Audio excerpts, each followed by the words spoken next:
बेबासी हवा के ॿुधाईंदा हलो पीपल्स पार्टी गवर्नर पंजाब लाइ 3 नालनि ते ॻोल्ह शुरू करे छॾियो। ज़रियनि मूजिब गवर्नर पंजाब लाइ मखदूम अहमद, महमूद, कमर ज़मान कायरा, नदीम अफ़ज़ल चंद जा नाला ॻोल्हे वेठा आहिनि। ज़रियनि जो वधीक चवणु आहे त मखदूम अहमद महमूद गवर्नर पंजाब लाइ पार्टी क़यादत जी पहिरीं तरजीह हूंदो, जेको मुस्लिम लीग नून लाइ बि क़ाबिल क़बूल हूंदो। वाज़ह रहे त वफ़ाक़ में ऐं सूबनि में हुकूमत साज़ी लाइ मुस्लिम लीग नून ऐं पीपल्स पार्टी विच में मामला तय थी विया, जंहिं तहत सदर, वज़ीर आज़म, सेनेट चेयरमैन, डिप्टी चेयरमैन, क़ौमी असम्बली जे स्पीकर, डिप्टी स्पीकर ऐं सूबनि जे गवर्नर्स ऐं वॾनि वज़ीरनि लाइ मुआहिदो पिणु थिया हुआ। ज़रियनि जो वधीक चवणु आहे त पंजाब में गवर्नर पीपल्स पार्टी जो थींदो, जॾहिं त सिंध ऐं बलोचिस्तान में गवर्नर जा उहिदा मुस्लिम लीग नून हवाले हूंदा। मुस्लिम लीग नून ऐं MQM विच में सियासी, जमहूरी ऐं मुआशी इस्तेहकाम लाइ ताउन जारी रखण ते इतफ़ाक़ थी वियो। MQM पाकिस्तान ऐं मुस्लिम लीग नून जे ॻाल्हियुनि जो ॿियो दौर अॼु इस्लामाबाद में थियो, जंहिंमें ॿिन्ही पार्टियुनि जे अॻुवाणनि शिरकत कई। MQM तर्जुमान मूजिब मुस्लिम लीग नून ऐं MQM सियासी, जमहूरी ऐं मुआशी इस्तेहकाम लाइ ताउन जो अमल जारी रखण ते इतफ़ाक़ कयो। इजलास में इतफ़ाक़ कयो वियो त वसीलनि, इख्तियारनि ऐं इक़्तिदार जी मुनसफ़ाड़ी विर्छ खे यक़ीनी बणाइण जी बुनियाद ते हुकूमत साज़ी जो सिलसिलो अॻिते वधायो वेंदो। तर्जुमान मूजिब MQM ऐं नून लीग इतफ़ाक़ कयो त सिंध जे शहरी इलाइक़नि जे हक़नि जे तहफ़ुज़ लाइ गॾिजी अॻिते वधिबो। ॿिन्ही पार्टियुनि पारां हुकूमत साज़ी जे सिलसिले खे अॻिते वधाइण लाइ वफ़दनि जूं वधीक मुलाक़ातूं थियण जा बि इम्कान आहिनि। बलोचिस्तान में हुकूमत साज़ी लाइ मुशावरत बाबति मुस्लिम लीग नून ऐं जमीयत उलमा इस्लाम जे वफ़द जी अंदरूनी कहाणी साम्हूं अची वई। मुस्लिम लीग नून ऐं JUI वफ़दनि जी इस्लामाबाद में गॾिजाणी थी, जंहिंमें बलोचिस्तान अंदरि हुकूमत ठाहिण जे हवाले सां सलाह मशवरा कया विया। JUI general secretary Abdul Ghafoor Haideri जो चवणु हो त मुस्लिम लीग नून ऐं JUI घटि में घटि बलोचिस्तान में त हुकूमत ठाहे सघनि थियूं, जंहिं ते नून लीग अॻुवाण इसहाक़ डार जो चवणु हो त उहे चाहिनि था त गॾिजी हलिजे, पर मौलाना तव्हां घणी देरि करे छॾी आहे। गुज़िरियल 4 ॾींहंनि खां तव्हां सां राब्तो करण जी कोशिशि कई, पर न थी सघियो। इसहाक़ डार चयो त हाणे हिननि पीपल्स पार्टी सां गॾिजी हुकूमत हलाइण जो मुआहिदो करे वरितो आहे। नून लीग बलोचिस्तान में पीपल्स पार्टी सां गॾिजी हुकूमत ठाहिण वारी आहे। नून लीग अॻुवाण जो चवणु हो त JUI ऐं मुस्लिम लीग नून जो पुराणो साथ आहे, उहे गरम थधी मौसम में गॾु हलिया आहिनि। JUI जी आश बाबति आला क़यादत खे आगाह ज़रूरु कबो, हाणे आला क़यादत ई इन ते फ़ैसिलो करे सघे थी। पंजाब असेंबलीअ में स्पीकर जे उहिदे लाइ नाले ते इतफ़ाक़ थी वियो आहे। मुस्लिम लीग नून पंजाब असेंबली जे स्पीकर लाइ मुश्तबा शुजाउर रहमान जे नाले ते इतफ़ाक़ करे वरितो। मुस्लिम लीग नून जे चीफ ऑर्गेनाइज़र मरियम नवाज़ जी सरबराही में जाती उमरा में पार्लियामानी पार्टी जो इजलास थियो, जंहिंमें लीगी मेंबरनि समेत आज़ाद मेंबर बि शरीक थिया। इजलास में पंजाब असेंबली में स्पीकर जे उहिदे लाइ मुश्तबा शुजाउर रहमान जे नाले ते इतफ़ाक़ कयो वियो, जॾहिं त डेप्टी स्पीकर लाइ ज़हीर जो नालो ॻोल्ह हेठि आहे। इस्लामाबाद हाई कोर्ट वफ़ाक़ी राजधानी जे 3 तकनि जी कामयाबी जा नोटिफिकेशन इलेक्शन कमीशन जे फ़ैसिले सां मशरूत करे छॾिया। इस्लामाबाद हाई कोर्ट जे जस्टिस मियां गुलहसन औरंगज़ेब ऐं जस्टिस अरबाब ताहिर इस्लामाबाद जे 3 तकनि जे चूंड नतीजनि में नोटिफिकेशन ख़िलाफ़ दरख़्वास्तुनि ते ॿुधणी कई। ॿुधणी दौरान जस्टिस मियां गुलहसन चयो त इलेक्शन ट्रिब्यूनल्स जोड़ण जो नोटिफिकेशन उन अदालत साम्हूं अची चुको आहे। दरख़्वास्त गुज़ार इहो नोटिफिकेशन अदालत खां लिकायो। इलेक्शन कमीशन जल्दबाज़ी में नोटिफिकेशन छो जारी कयो, मामिलो ॾिसबो। अदालत चयो त इलेक्शन कमीशन पाण स्टे ऑर्डर जारी कंदी आहे ऐं पाण ई नोटिफिकेशन जारी करे थी छॾे। इन सूरत हाल सां आइनी इदारे जे कम ते संजीदा सवाल उथंदा आहिनि। अदालत चयो त जेकॾहिं कमीशन सुभाणे शिकायतूं दुरुस्त करार ॾिए थी त नोटिफिकेशन जो छा थींदो? छा अदालत नोटिफिकेशन मुअतल रखंदी? दरख़्वास्तूं मोकिलाए छॾी। अदालत रिमार्क ॾिना त नोटिफिकेशन खे इलेक्शन कमीशन पारां दरख़्वास्तुनि ते फ़ैसिले सां मशरूत करे छॾियो था। रिटर्निंग ऑफिसर कंसल्टेशन खां इनकार करे छॾियो ऐं पोइ नोटिफिकेशन थी वियो। तंहिं करे अदालत स्टे ऑर्डर ॾींदे इलेक्शन कमीशन खे नोटिस जारी करे छॾियो। इलेक्शन कमीशन जे वकील चयो त दरख़्वास्त गुज़ारनि अदालत खे ॿुधायो इहो बिल्कुलु बि दुरुस्त नाहे। फार्म 47 खां पोइ 48-49 जारी थियो, जंहिंखां पोइ नोटिफिकेशन जारी कयो वियो। अदालत इलेक्शन कमीशन जे वकील जी ख़ातिरी खां पोइ दरख़्वास्तूं उकलाईंदे चयो त ट्रिब्यूनल जोड़ण खां सबबु इन मामले ते वधीक ॿुधणी नथी करे सघिजे। मुस्लिम लीग नून जी सीनियर नायब सदर मरियम नवाज़ चयो आहे त पंजाब जी अवाम नवाज़ लीग खे वाज़े मैंडेट ॾिनो आहे। पंजाब में अॼु खां नए दौर जी शुरूआति थी रही आहे। गुज़िरियल दौर में पंजाब सां माटेली माओ जहिड़ो सलूक कयो वियो। जाती उमरा में नून लीग पंजाब जी पार्लियामानी पार्टी के इजलास में खिताब कंदे मरियम नवाज़ चयो त माज़ी में हिक फाइल आई बदलीअ ते रिश्वत वरती वेंदी हुई जिथे कम थियो उहो नज़र अचे थो ऐं जिथे रुगो ॻाल्हियूं थियूं उहे बि वाज़े आहिनि। नून लीग अगवार चयो त नवाज़ शरीफ़ पंजाब में तरक्की जो बुनियाद रखियो। शहबाज शरीफ़ तरक्याती कमनि जी स्पीड बरक़रार रखी। पंजाब सूबे खे तरक्की ॾियारण लाइ जामा एजेंडा जोड़ी वई। सभिनी खे हिक टीम बणिजी ख़िदमत जा नवां रिकॉर्ड क़ाइमु करणा आहिनि। मरियम नवाज़ जो चवणु आहे त 297 तकनि में ज़िलनि वांगुरु कमु कबो। दिल, कैंसर, जेरे ऐं गुर्दनि जी बीमारियुनि जे इलाज लाइ हर शहर में एडिशनल यूनिट क़ाइमु कयो वेंदो। पंजाब में पहिरियों एयर एम्बुलेंस मंसूबो शुरू कयो वेंदो ऐं मोटरवे ते बि एम्बुलेंस सर्विस शुरू कई वेंदी। मरियम नवाज़ चयो त नवाज़ शरीफ़ 16/2015 में पहिरियों भेरो हेल्थ कार्ड मुतारिफ़ करायो जंहिंखे गुज़िरियल दौर में पैसा कमाइण जो वसीलो बणायो वियो। डॉक्टरनि जी खोट पूरी करे सिहत जूं बहितर सहूलतूं ॾिबियूं। Sindh high court circuit bench Hyderabad में सिंध पब्लिक सर्विस कमीशन पारां म्यूनिसिपल ऑफिसर जी बर्थियुनि में मेरिट जी लताड़ ख़िलाफ़ 16 उम्मीदवारनि पारां दाख़िल करायल दरख़्वास्तुनि ते ॿुधणी थी। जस्टिस शमसुद्दीन अब्बासी ऐं जस्टिस अमजद अली सहतो ते बदल 2 रुकनी बेंच दरख़्वास्तुनि ते ॿुधणी कई। उम्मीदवारनि जा वकील एडवोकेट सज्जाद मचांडियो, अरशद पठार ऐं सिंध पब्लिक सर्विस कमीशन जो कंट्रोलर अब्दुल हफ़ीज़ लगारी अदालत में पेश थिया। Sindh high court Sindh public service commission जे अमलदारनि खे हुकुम ॾिनो त उम्मीदवारनि जी लिखत वारे इम्तिहान जी CCTV ऑडियो समेत रिकॉर्ड कई वञे ऐं उम्मीदवारनि जे इंटरव्यूज़ खे लाइव यूट्यूब ते ॾेखारियो वञे त सॼी दुनिया ॾिसी सघे। जस्टिस अमजद सहतो चयो त सभिनी खे ख़बर आहे त सिंध पब्लिक सर्विस कमीशन वटि कहिड़ो मैकेनिज़म आहे। हर इम्तिहान में चेयरमैन, सेक्रेटरी, कंट्रोलर ऐं ॿिया अमलदार मीडिया ते तनक़ीद जो निशानो बणजनि था। जस्टिस अमजद सहतो चयो त अयाशियूं कनि हिकिड़ा, तनक़ीद थिए ॿियनि ते। कमीशन में हाणे सुधारो आणणु घुरिजे। सुप्रीम कोर्ट ऐं सिंध हाई कोर्ट जे हुकमनि ते अमल कयो वञे। जस्टिस अमजद सहतो चयो त माण्हू हाणे एॾा बेज़ार थी चुका आहिनि जो इम्तिहान जो बाइकॉट करण खां पोइ सिंध पब्लिक सर्विस कमीशन जे मुख्य गेट वटि अची एहतजाज कनि था। दरख़्वास्त गुज़ार ऐं सरकारी वकील असांखे साबित करे ॿुधायो त फेल वारा फेल कीअं थिया ऐं पास वारा पास कीअं थिया। दरख़्वास्त गुज़ार अदालत खे ॿुधायो त म्यूनिसिपल जे नतीजनि में 119 नंबर खां पोइ जेके नतीजा पधिरा थिया उन्हनि ते कंप्यूटर कॉपी पेस्ट ते एॾो महिरबान थियो जो सभु नतीजा साॻा आहिनि। अदालत धुरियुनि जा दलील ॿुधण बाद सिंध पब्लिक सर्विस कमीशन खे हुकुम ॾिनो त उम्मीदवारनि जी लिखत वारे इम्तिहान जी CCTV ऑडियो समेत ऐं इंटरव्यू में लाइव स्ट्रीम जंहिंमें पूरी दुनिया ॾिसी सघे अहिड़ो नोटिफिकेशन जारी करे सुवाड़े पेश कयो वञे। कंबर जी अदालत मक़तूल उस्ताद हिदायतुल्लाह लोहार जे क़त्ल जो केस वारसनि जी मर्ज़ी मूजिब दाख़िल न करण ते SSP कंप्लेंट सेल कंबर ऐं नसीराबाद जे SHO खे तलब करे वरितो। सेशन जज जी अदालत SSP ऐं SHO खे नोटिस जारी कंदे खेनि 26 फरवरी ते तलब करे वरितो। उस्ताद हिदायतुल्लाह लोहार जे क़त्ल जो केस वारसनि जी मर्ज़ीअ मूजिब दाख़िल न करण बाद मक़तूल जी न्याणी ससई लोहार वकील मुअफ़त कंबर जी अदालत में दरख़्वास्त दाख़िल कराई हुई। सेशन जज कंबर दरख़्वास्त ॿुधण जोगी करार ॾींदे SSP कंप्लेंट सेल कंबर ऐं SHO नसीराबाद खे 26 फरवरी ते कोर्ट में पेश थियण लाइ नोटिस जारी करे छॾिया। ॿिए तरफ़ मक़तूल उस्ताद हिदायतुल्लाह लोहार जे क़ातिलनि जे गिरफ़्तारी लाइ 4 ॾींहनि खां नसीराबाद बाईपास ते धरणो जारी आहे। GS सिंध महाज चेयरमैन रियाज़ चांडियो, GS सिंध कौमपरस्त पार्टी जो मरकज़ी अॻवान दोदो कुरैशी, कौमपरस्त अॻवान नवाज़ खान ज़हूर ऐं ॿियनि धरणे में शिरकत कई। मोरबो जुडिशल मजिस्ट्रेट पुलिस जे क़ाइमु कयल ख़ानगी टार्चर सेल ते छापो हणी नाकबांदी बणायल 2 भाइरनि समेत 5 ॼणनि खे बाज़ियाब कराए वरितो। जुडिशल मैजिस्ट्रेट जे ख़ानगी टॉर्चर सेल ते छापे दौरान सुधीर जतोई, रज़ाक जतोई, अब्दुल सत्तार जतोई समेत 5 ॼणनि खे बाज़ियाब करायो वियो। बाज़ियाब करायलनि जो चवणु हो त 5 ॾींहं अॻु पुलिस बिना जवाज़ खेनि खंबे वारिसनि खां गॾी रिश्वत तलब कई हुई। न ॾियण ते ख़ानगी टॉर्चर सेल में बांदी पढ़ायो वियो। जुडिशल मैजिस्ट्रेट मुलविस पुलिस एहलकारनि खे रिकॉर्ड समेत सुभाणे अदालत में तलब करे वरितो। मुबारकपुर वेझो बंगलाणी बिरादरी जी 2 धुरियुनि विच में पुराणे तकरार तां झेड़े दौरान फायरिंग में नौजवान मारिजी वियो।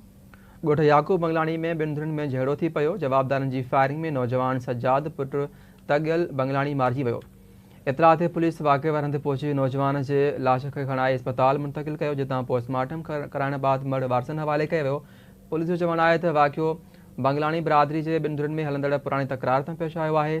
जवाबदारनि जी गिरफ़्तारी लाइ छापा हया पिया वञनि।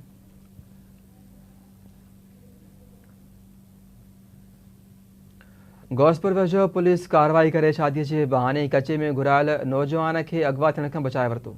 SSP कश्मीर जो चवण आहे त धाड़िलन राणीपुर वासी मोहिब अली ब्रोही के शादी जो आसरो ॾेई कचे में घुराए खेसि अगवा करण जो मंसूबो जोड़ियो हो। हुन चयो त जदीद टेक्नोलॉजी जी मदद सां पतो लगाए मोहिब अली ब्रोही के अगवा थियण खां बचाए वरितो। SSP कश्मीर जो वधीक चवण हो त कानूनी कार्रवाई बाद नौजवान के वारसन हवाले कयो वेंदो। रते तेरे भरिसां नींगर पुरस्कार नमूने गुम थी वियो। वारिसन जो चवण आहे त नींगर जी ॻोल्हा में मदद कई पई वञे। ॻोठ मसूदेरो जो रहवासी 12 वरनि जो नींगर मसूद पुटु रहीम बख़्श रिंद पुरस्कार नमूने गुम थी वियो। नींगर जे वारसनि मेराण एहसान अब्दुल रज़ाक नवाब मुख्तियार रिंद चयो त असांजो नींगर गुज़िरियल ॾींहं खां गुम आहे। तमामु घणी ॻोल्हा कई आहे पर संदसि को पतो नाहे पियो। वारसनि चयो त असांजी कंहिंसां बि का दुश्मनी नाहे, ख़बर नाहे त नींगर काॾे हली वियो आहे। वारसनि चयो त नींगर जी गुमशुदगीअ जो इतला रतुदरो थाणे ते ॾेई छॾियो आहे। पुलिस संदसि ॻोल्हा में मदद करे। ॿिए पासे जामशोरो में जागरता फोरम तरफ़ां मादरी ॿोलियुनि जे आलमी ॾींहं जे हवाले सां कॉन्फ्रेंस कोठाई वई। तक़रीब के professor Mushtaq Mirani, doctor Bhai Khan Shar, doctor Abdul Hameed Chandio, professor Mohammad जुड़ेल Sangi, professor Asghar Barfat, doctor Mubarak Lashari, professor doctor Shafqat Qadri, Latif गाद, मोहम्मद अली गांगरो, हाकिम चांडियो ऐं ॿियनि ख़िताब कयो। इन मौक़े ते अॻवाननि चयो त मादरी ॿोली माउ जे हंज जी ॿोली आहे जंहिंसां हर माण्हूअ जो जज़्बाती लगाव हूंदो आहे। हुननि चयो त पंहिंजी ॿोलीअ खे नज़रअंदाज़ कंदे को बि मुल्क तरक़ी नथो करे सघे। बदकिस्मती सां हिकिड़ो मख़सूस ऐं मथीं सतह जो तबिको मादरी ॿोलियूं जेके क़ौमी ॿोलियूं आहिनि उन्हनि खे नज़रअंदाज़ करे रहियो आहे। अॻवाननि चयो त अहिड़नि रवैयनि पहिरियां बि के सुठा नतीजा न निकिता, हाणे बि उन मख़सूस ज़हन खे तब्दील करण जी ज़रूरत आहे। उन करे वालिदेन खे अॻिते अचणु घुरिजे त हू सरकारी ऐं ख़ानगी स्कूलनि में इंतिज़ामिया ते दबाव विझणु घुरिजनि। उहे ॿारनि खे पंहिंजी ॿोलीअ में तालीम ॾियारीनि। कॉन्फ्रेंस में गॾियल तौरु ठहराउ मंज़ूर कंदे मुतालबो कयो त जामशोर में सिंध साइंस सोसाइटी जी इमारत तां कब्ज़ो ख़तमु करायो वञे। हायर एजुकेशन कमीशन तरफ़ां सिंधी ॿोलीअ में तहक़ीक़ी जर्नल शाया कयो वञे। सिंधी ट्रांसमिशन ब्यूरो क़ाइमु कयो वञे। समूरनि ख़ानगी स्कूल्स में सिंधी ॿोलीअ खे पाबंदी सां पढ़ायो वञे। लाड़काने मोबाइल चोरीअ जे अनोखी वारदात मोटरसाइकिल ते आयल शाहीगन सां गॾु नींगर दुकान मां चोरी करे साथियुनि समेत फ़रार थी वियो। वाक़े जा CCTV फुटेज साम्हूं अचण बावजूदि पुलिस कख भञी ॿीड़ो न कयो आहे। मुतासिर दुकानदार कामरान अली हुलियो जो चवण हो त नींगर दुकान में घड़ी काउंटर ते पयल 30,000 मालियत जो मोबाइल फ़ोन खणी फ़रार थी वियो। हुन चयो त वाक़े जा CCTV फुटेज पिणु पुलिस खे ॾिना आहिनि पर पुलिस मुलविस चोरनि ख़िलाफ़ का बि कार्रवाई नाहे कई। हुन आला इख़्तियारनि खां मुतालबो कयो त मामले जो नोटिस वठी जवाबदारनि खे गिरफ़्तार करे चोरी थियल मोबाइल फ़ोन वापसि करायो वञे। ॿिए पासे रोहिड़ी में बेगम नुसरत भुट्टो यूनिवर्सिटी जे शागिर्दियाणियुनि पारां मुतालबनि जी मंझता लाइ एहतजाजी मुज़ाहिरो कयो वियो। यूनिवर्सिटी जे शागिर्दियाणियुनि पारां पॉइंट बसिस ऐं ॿियनि मुतालबनि जी मंझता लाइ एहतजाजी मुज़ाहिरो कयो वियो।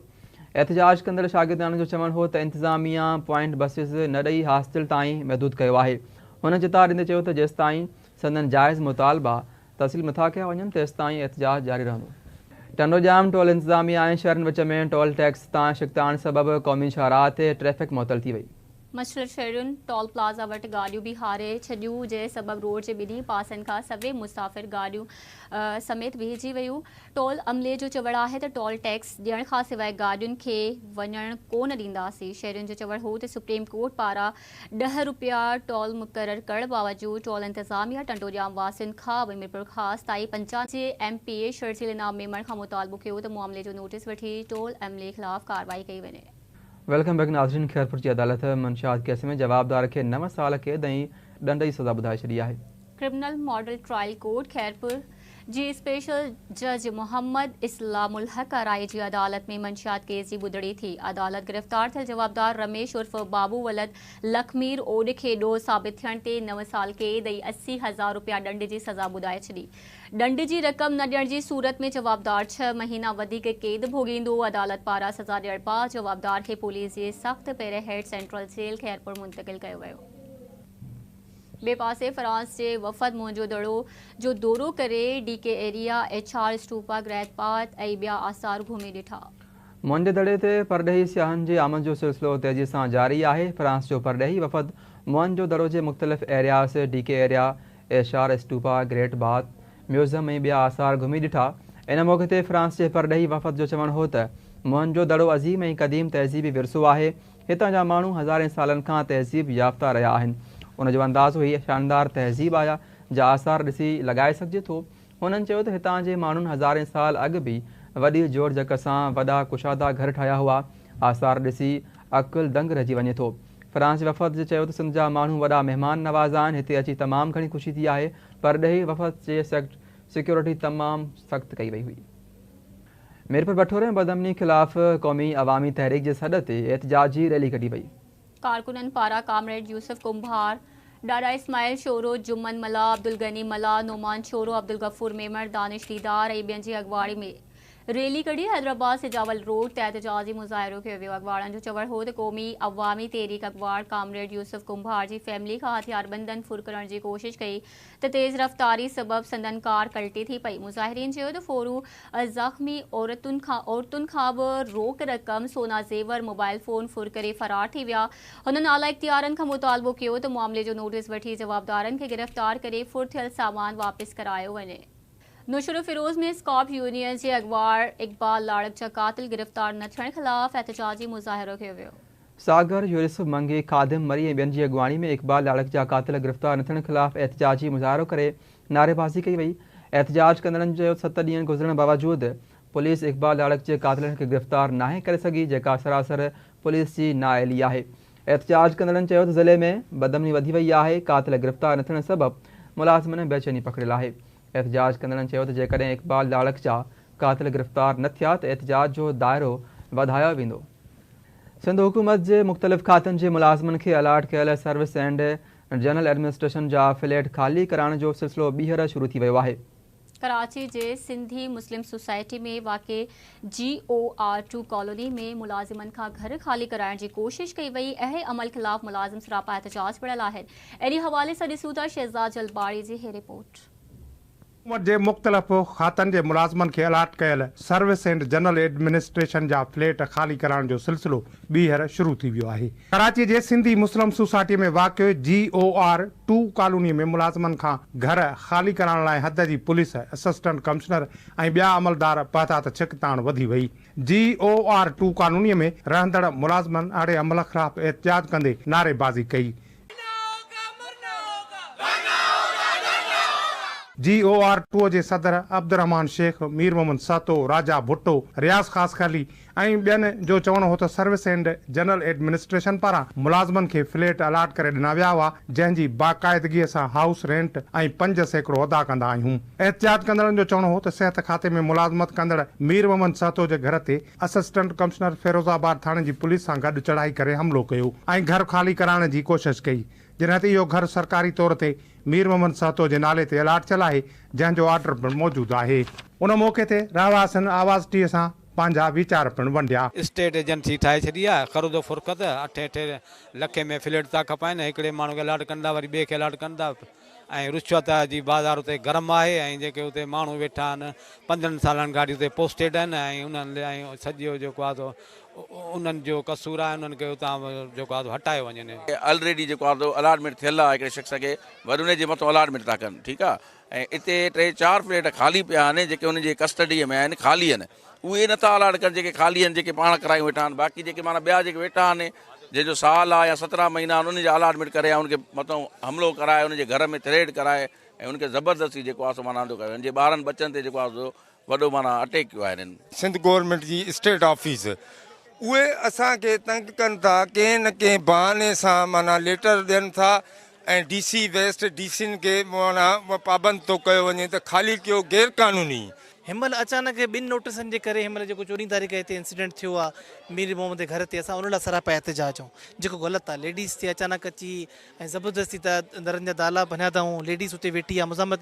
ॾिसो सिंध गवर्नमेंट जो एम्प्लॉई आहे जेको हाउस रेंट ॾिए थो पियो।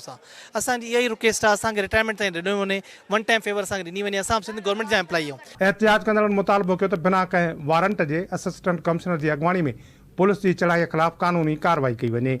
एहतजाज कंदड़नि चिताड़ींदे चयो जेकॾहिं मुलविस असिस्टेंट कमिश्नर ऐं अहलकारनि ख़िलाफ़ कार्रवाई न कई वई त एहतजाज जो दाइरो वधायो वेंदो। खोड़ा वेझो कमाल देरे में दीनी, इल्मी, अदबी ऐं रूहानी शख़्सियत मियाँ गुलाम मोहम्मद मैसर जी 88 सालियानी उर्स मुबारक जे मौक़े ते मुशाइरो, सुघड़ कचहरी ऐं अदबी कॉन्फ्रेंस मुनक़िद कई वई, जंहिंमें सिंध जे मुख़्तलिफ़ हिसनि खां आलिम अदीब ऐं शाइरनि मियां गुलाम मोहम्मद मैसर जी इल्मी अदबी ख़िदमतुनि ते भेटा पेश कई वई। रिपोर्ट करे रहियो आहे इक़बाल अबड़ो। जो कमाल दहरे में दीनी इल्मी अदबी ऐं रूहानी शख्सियत मियां गुलाम मोहम्मद मैसर जे 88 सालियाने उर्स मुबारक जे मौक़े ते नातिया मुशाइरो सुगड़ कचहरी ऐं अदबी कॉन्फ्रेंस मुनक़िद कई वई, जंहिंमें सिंध जे मुख़्तलिफ़ हिसनि खां आलिम अदीब अब्दुल गफ़ार सूमरो, अब्दुल वहीद इंडड़, सागर अबड़ो, मौलाना मोहम्मद इदरीस सूमरो, मुख्तियार मलक, फ़कीर मंजूर अहमद हुसैनी, मंजूर उजड़, सईद अताला शाह, शमशाद अली सुहाग ऐं ॿियनि पंहिंजनि मकालनि में मियां गुलाम मोहम्मद मैसर जी इल्मी अदबी ऐं दीनी ख़िदमतुनि ते ख़ैर ज़बरदस्त भेटा पेश कई। असां वटि हिते जंहिं नमूने सां हिते प्रोग्राम थियनि था उहे पंहिंजे नोए ते मुख़्तलिफ़ प्रोग्राम आहिनि। उन में बुनियादी तौरु असांजो जी दरगाह जो हिकिड़ी रवायत आहे त इल्म अदब रूहानियत इहे जेके सिलसिला आहिनि हिते असां वटि जेके बि तक़रीबूं थियनि थियूं त उन में ख़ालिसतन रिसर्च ऐं इल्मी गुफ़्तगू थिए थी ऐं आलिम हज़रत साईं रहमतुल्लाह जिन जी ज़िंदगी ते ऐं ॿियनि मौज़ूअनि ते इस्लामी ऐं ॿिया जेका समाजी मौज़ू आहिनि, इस्लाही जेके आहिनि मौज़ू उन्हनि ते हिते गुफ़्तगू थिए थी।